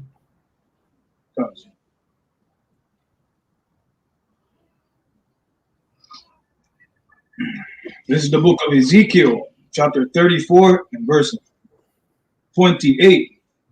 And they shall no more be a prey to the heathen, neither shall the beasts of the land devour them, but they shall dwell safely, and none shall take them.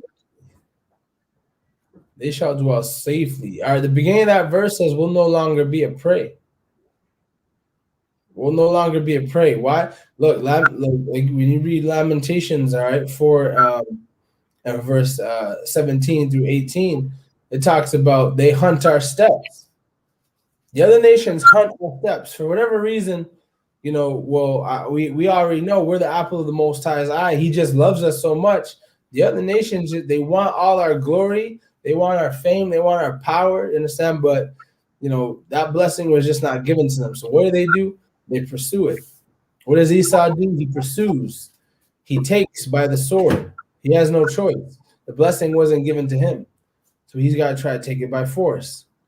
Ishmael too. Look at Ishmael, the Arabs.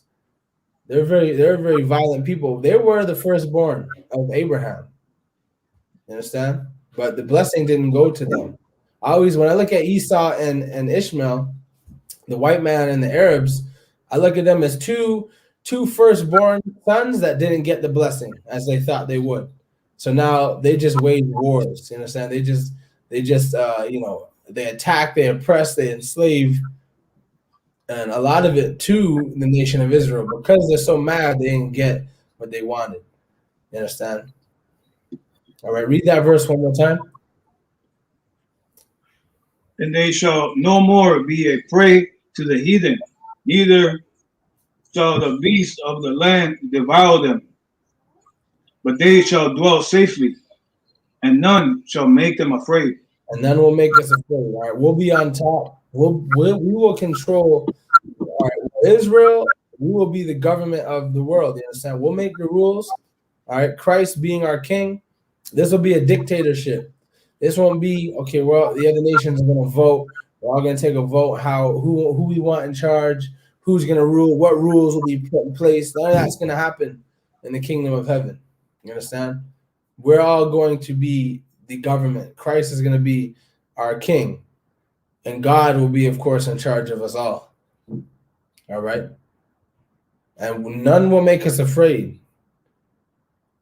There's so many scriptures that literally say the same phrase over and over again, because this is what the Most High has planned for us if we just keep His commandments.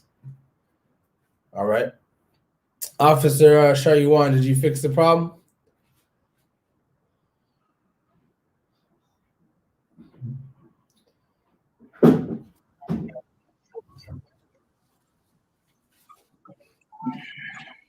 Salaki, yeah, we still can't hear you. Salakia, can you hear me? Oh yeah, we can hear you now. We can hear you now. No sweat. We just got one more verse left on this topic tonight, and then we're gonna end the class. All right. True be right. Let's get Revelation 21 and verse 1. All right. Famous verse and chapter amongst the Christian church. All right, let's get it. Let's see what it says. Answer. Revelations chapter 21.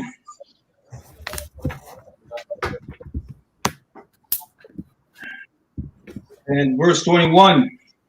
No, Revelation 21, verse 1. Answer. Revelation 21 and verse 1. And I saw a new heaven and a new earth, for the first heaven and the first earth was passed away, and there was no more sea. All right. So what does that mean? I saw a new heaven and a new earth, and there was no more sea. What does that mean? So like to say if I could, right? Go ahead. Real quick. Is this does it mean that this heaven now, or sorry, this earth, or Salakia, this society now, or world, this like whoever's on top right now, like the governments and stuff like that, they're gonna be Salakia. I saw a new earth, where the first heaven and the first earth was passed away. Khan. And so does it mean that there's a new heaven, and this heaven now, this authority right now, this government, it's gonna be passed away. It's gonna be gone, meaning it's gonna be no longer existent. Like it's gonna be non-existent. And I don't know what the sea means. I don't know if that means people in this context. Yeah, you're absolutely right. That's an excellent answer. All right, heaven and earth. That's dealing with, like you just said. The scripture says the earth was given into the hand of the wicked. So who runs the earth? The children of wickedness, right? So no, that's going to be new. That's going to be made new. That's no longer going to be controlled by them no more. The heavens represents, again, like you said, their government and their authority. All right, their heaven, their kingdom, and the very essence of their kingdom that they built here, and what it is, what makes up their kingdom, their rulership, their customs, their ways, all that is going to pass away. The heavens, because like you said earlier in the video, the Black, Hispanic, and Native Indian man's heaven is when we're all dwelling together at peace, no war amongst each other, and we're what? Keeping the commandments. That's our heaven. So look at it. Just take that same theme and project it onto another nation. When they do that, when all white men are working together and they build up their kingdom, their government, their economy, that's their heaven. You understand? Now, and for the sea, this is not talking about a literal body of water. All right. Christianity has played you. You've been played by Christianity into believing the Most High has some sort of issue with water. So like that sounds so stupid. Like how could we have been? We got like we got played. Understand? Like this is not what the scripture is talking about. Like you really think the Most High made? Then okay, on the seventh day, didn't the Most High say it was all good? Everything He made was good, and He rested from all His works. If it was good, He made what? He made the grass, the trees. Guess what? Trees grow and they die. Grass grows, it dies. New grass, flowers, all that stuff grows. It dies, it comes back. And what did the Most High say about it? It was good. He made bodies of water. He made ocean. He made ponds and seas and rivers. You understand? And He said it was good. But a Christian will tell you, no, there's going to be no more water. Who heard that in Christianity? I have. Has anybody else heard that, or am I alone? Go ahead, Charlie. Salakas.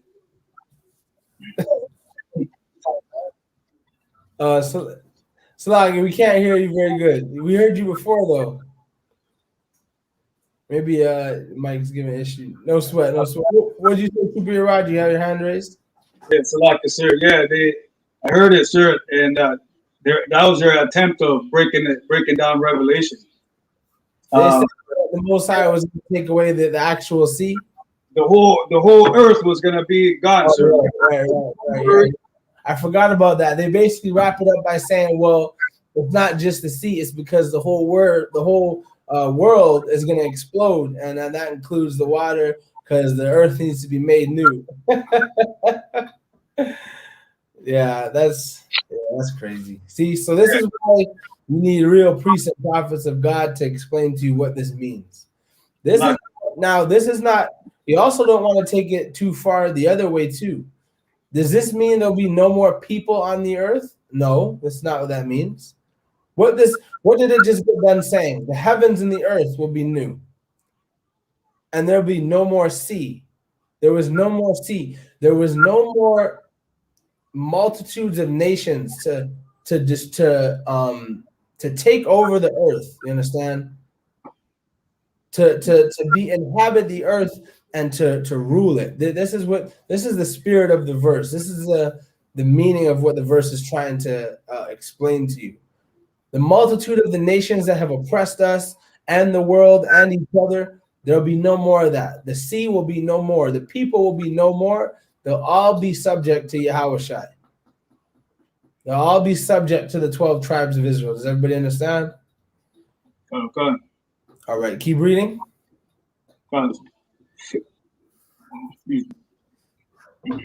Verse 2. And I, John, saw the holy city, New Jerusalem, coming down from God out of heaven, prepare as a bride adorned for her husband.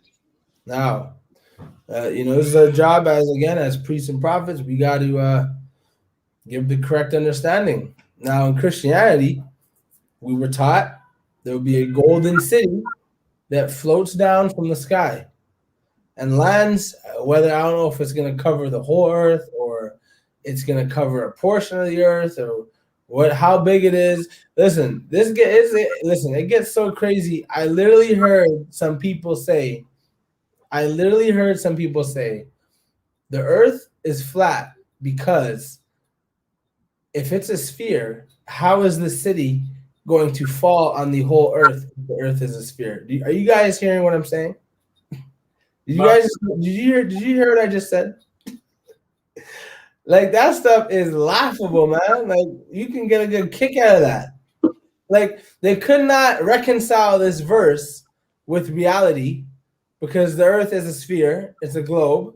And they had to say, well, the earth has to be flat because how is this city going to fall and land and cover the whole earth? Like, man, that I can't tell you guys, like, I can't describe how stupid that is. Like, I can't begin to find the words to explain how stupid that is. Go ahead, Drew. Oh, Kadoka, sir, that's so heavy what you said. You're so right, sir. So right. I mean, it's like you said. It's like for lack of words. I mean, they're so stupid. I mean, it's just they're so simple, sir. You know, It's simple, man. That's all. They're simple, man, and it's because I understand a lot of them. I heard this from heathens.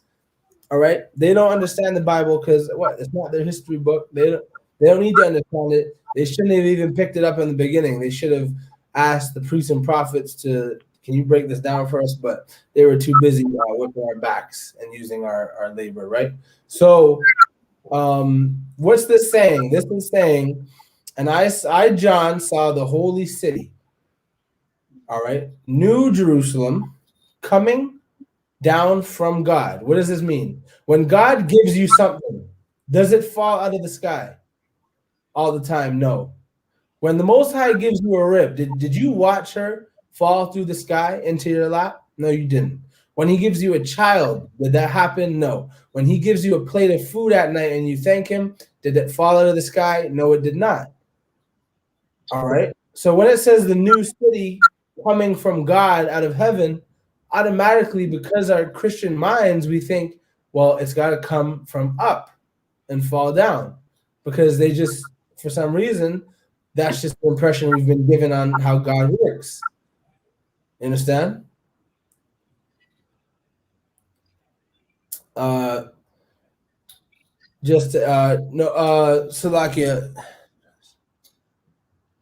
Yeah, they struggle to understand this because the white man is the devil.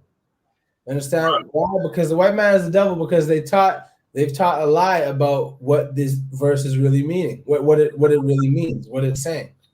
Understand? That's why. That's right. All right, because the white man is the devil. Khan, absolutely. All right. So what is this saying? Is it actually coming down out of the sky? No, it's coming out of heaven from God. Meaning what? God is out of the blessing that he has for the nation of Israel. He's giving it to us, and it's coming out of heaven, because this city is going to be established on the work of the priests and prophets of the Most High. What is heaven? When blacks, Hispanics, Native Indians are dwelling together in unity, keeping the commandments of God. How is this city going to be established? Just by doing that. By unifying, coming together, supporting each other, and keeping our customs, our commandments. You understand? That's how. That's what it means, from heaven. As a bride prepared as a bride adorned for a husband. That's an analogy that's self-explanatory, all right? Read verse 3. Sir.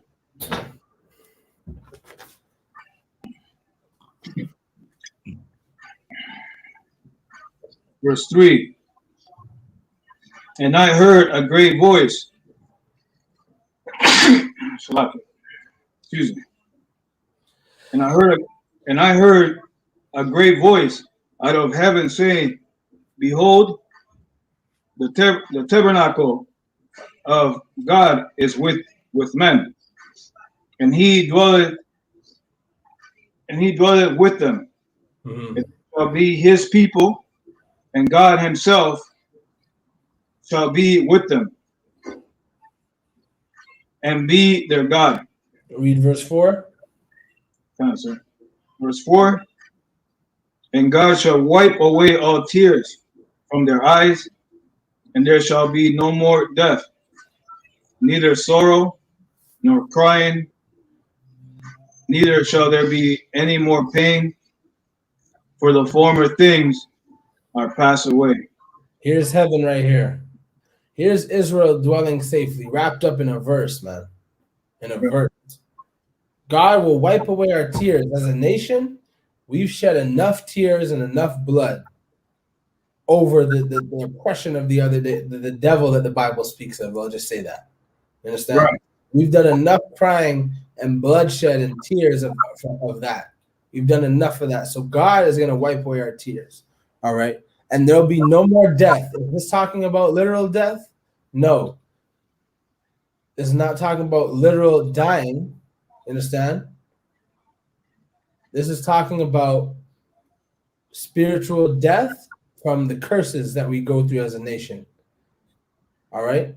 Just like Adam and Eve, the Most High said, the day that you eat it, you shall die. Was he lying? Because they didn't die that day physically. They did not die that day. So what do you mean? Spiritually, they got cut off. God was not walking with them like that. Like how he walked with Enoch, he wasn't walking with them like that no more. That's what it means. Same thing here. There'll be no more death. Understand? Meaning no more curses, no more of our people having to sell drugs to one another so they can pay their rent, so they can drive a vehicle. No more gang banging, no more Section 8, no more housing, no more reserves. This is what that means. All right. There'll be no more death, no sorrow, no crying, and no more pain. There's gonna be peace on earth, man. It's gonna be a paradise on this earth once we're in charge. And dying, like physical death, is gonna be looked at as nothing. That's gonna be looked at as nothing. That's just a part of life. Without death, there's no meaning to life. That's what I heard 12 Shield General Muhammad say. Without death, there's no meaning to life. If you think about it, we're not going to cover it for time's sake, but that's a deep statement. All right. So that's what's going on here. This is how Israel is going to dwell safely. All right. All these verses show you what the Most High has promised for us if we just keep his commandments. All right. So we're going to end the class right there. If anybody has any questions pertaining to the class, you know what I'm saying, we'll take them now. I'm going to go ahead and post the sign-out link. So any questions, feel free to ask.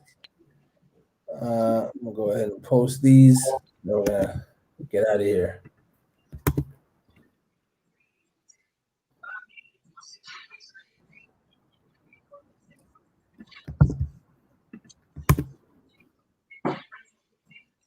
All right. So with that being said, my name is Officer 50 Darash from the Israelite School of Universal Practical Knowledge. All right. And that was tonight's law class for you. Israel will dwell safely when we keep the commandments of God. With that being said, we're going to do the security announcements. All right. And then we're going to pray out and give the salute. Close out 1 second.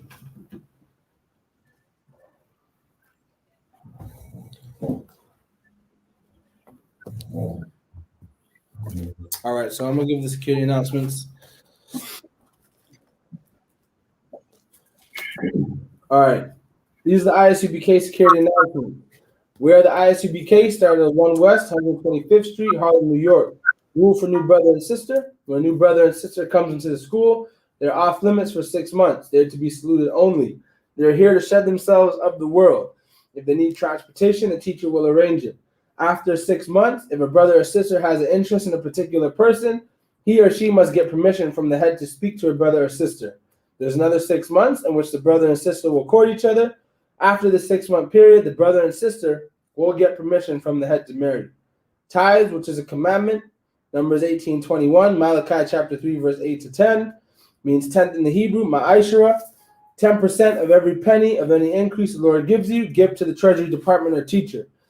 Priest fund, free will offering for priests, not mandatory, whatsoever amount you would like.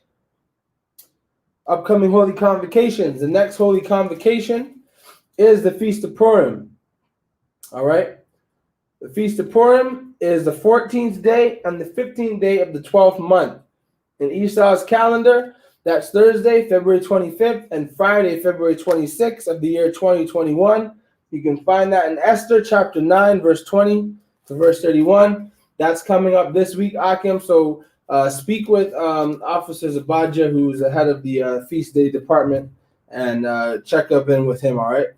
Also, we have the Lord's 52nd Annual Passover. That's April 24th of 2021 in Houston, Texas at the BH Ranch, all right? That's hosted by Commanding General YAHANNA. All right, speak with your camp leader for more information on that. And, there may be travel restrictions and stuff like that. Whatever personal issues they may have, just speak with your camp leader. But we definitely, something you don't want to miss. That's the Lord's 52nd Annual Passover, all right? You can check the I.S.U.P.K website or speak with your camp leader for any updates. If anyone wants to be a trooper in the school, start wearing all black, boot, shirt, pants, headbands, and scarf. That being said, men of Israel, I.M.A.D.I.M, which means stand. Sar, Wapan Yahakadam, which means turn and face the east. All right, we're going to do the Lord's Prayer and the Lashawan Kadash. Abinawa, Shabbat Shemayim, Kodash, Ayah, Shemka, Yahweh, Malak Wafka, Taba'ah, Ratazaka, Hayah, Aisha, Barata, Kawa, Hayah, Bashmayah, Nathan Lamel, Lakam, Kam, Yawam, Salak, Kawabad, Wala, Tabayanaw, Barsaiwan, Above, Abanaw, Mayan, Why, Kaya, Lakam, Halaka, Wahatafra, Like Lamian, Ahmad. What we said in English. Our Father which art in heaven, hallowed be thy name. Yahweh, thy kingdom come, thy Son, in earth, as is in heaven. Give us this day our daily bread, and forgive our debts, as we forgive our debtors. It is not, but deliver us from evil. For thine is the kingdom, and the power, and the glory, forever. So be it. All right, Sar, men of Israel, back to your original positions. We're going to give the salute and close out the class. All right, men of Israel. Men of Israel, I.M.A.D.I.M Shabbat. I.M.A.D.I.M, Barak, Yahweh Hashem Yahushua Barakatah, Yadim Matah. Men of Israel, we're going to give a courtesy salute to the Akwathian, the sisters. Men of Israel, I.M.A.D.I.M Shabbat. I.M.A.D.I.M, Barak, Yahweh Shamar Al-Thab Hashem Yahushua, Yadim Matah. Class dismissed.